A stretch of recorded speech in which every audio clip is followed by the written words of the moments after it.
rendu. Ah, vous remarquez, aux États-Unis, le racisme, ça continue tout le temps. Il y a un gars qui est arrivé au bar la semaine passée, c'est un Américain, et je prendrais un black and white dans 2 verres séparés. C'est incroyable, il en arrive-tu des choses? C'est que tu fais là, de Marcotte? Ben là, j'attends. Rentre, mon petit gars. Ben, On est ouvert, on est ouvert. Acceptes-tu les gars aux cheveux blancs? Les gars aux cheveux blancs? Ouais. Ça dépend qui. Bon, mais attends un peu, je t'en amène un. Je t'emmène ça? un vieux de la vieille. Lâche-moi là. Il est assez vieux qu'il n'est pas capable de se traîner. Pas Frenchie! Ah ben! On vient de finir 1 minute. Assis là. Reste ici, papa. Je suis sûr que ton âge, il n'a pas changé. Tiens, un bagardi. 2 doigts. 2 doigts. Moi, j'aime ça te rencontrer, Frenchie, une fois de temps en temps. De temps en temps. J'ai plus de complexe. Hey, qu'est-ce que tu fais en fin de semaine? Et ça, tu fais en fin de semaine? Qu'est-ce que tu veux me faire faire? Je vais emprunter ta boule, transporter mon trailer. Hey, il rit de moi? Non, Ben, là, je il est ris bien avec parti. toi. Ah, ben, il est bien parti. As-tu vu s'il est libéral? Oh oui. Oui. Connais-tu tu sais que l'histoire, c'est toujours la dernière. Celle-là, c'est Conrad Touchette qui m'a raconté ça. Oui. C'est un monsieur qui va dans une pharmacie pour acheter des chemisettes d'amour. Des chemisettes Dans une pharmacie. Des chemisettes d'amour. Comme ces choses-là sont bien dites maintenant, hein? Et il tombe forcément la jeune fille qui est au comptoir. C'est une jeune étudiante qui a commencé la journée même son travail dans la pharmacie. Elle est encore pubère.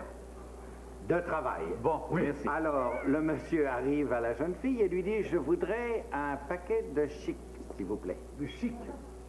Et la jeune fille apporte un paquet de lames de rasoir et lui dit, voilà, monsieur. Ben, elle dit, non, c'est pas pour couper. Pas...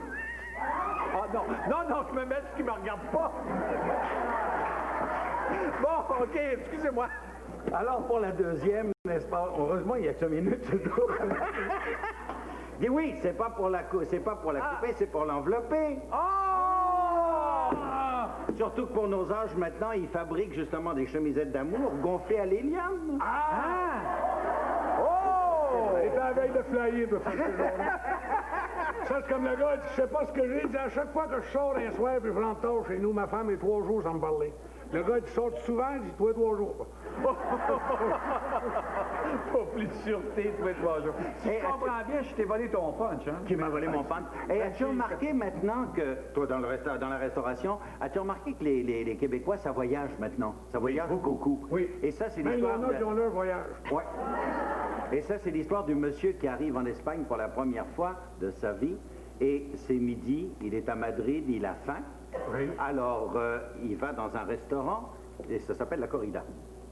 Alors, quand il rentre dans ça, c'est circulaire, des tables en rond, et dans le centre, il y a une table, toute seule, violemment éclairée, avec une dizaine de gars autour, qui sont en train de s'amuser. Ça fait du bruit, ça chante, ça fait...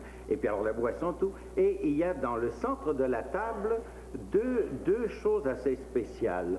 Alors, le monsieur dit au maître d'hôtel, il dit, c'est quoi ça? Il dit, sans parler? Ah, il dit, non, monsieur, ça, c'est les gens qui prennent le plat principal. Ah, il dit, c'est quoi le plat principal? Ben, il dit, voyons, monsieur, vous n'avez pas vu marqué corrida? Alors, corrida, ça veut dire que ces 2 choses que vous avez dans le centre, ce sont, corrida di taureau, évidemment, ce sont des testicules de taureau. Ah, bon! Et alors, vous découpez ça avec un petit couteau, en lame très fine, et c'est excellent. Ah bon? Alors, le gars, il dit, moi, je voudrais avoir aussi leur repas principal. Ah, il dit, non. Il dit, vous ne pourrez pas avoir leur repas principal. Daniel, es-tu et taureau, hein? Son signe astrologique.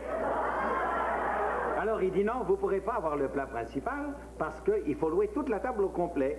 Ah bon? Ben, il dit, alors, jeudi prochain, il y a la corrida. Vous viendrez et on vous... Alors, il loue la table au complet pour la semaine d'après. Oui, parce que tu vas être obligé de la finir la Vite. Alors là, la semaine d'après, tout le monde arrive et ça fait 1 heure qu'ils mangent, qu'ils chantent, qu'ils dansent, tout ça. Et à un moment donné, le monsieur dit au maître d'hôtel, il dit, quand est-ce que vous servez le menu principal? Mais il dit, on l'a fait, monsieur. Ben, il dit, comment vous l'avez fait? Il dit, oui, quand vous avez commencé à manger, vous n'avez pas vu dans le centre de la table la petite soucoupe avec les 2 petites boules? Parce qu'il dit, vous jouez de malchance aujourd'hui, c'est pas le taureau qui est mort. Oh! Il est 3 heures, longtemps!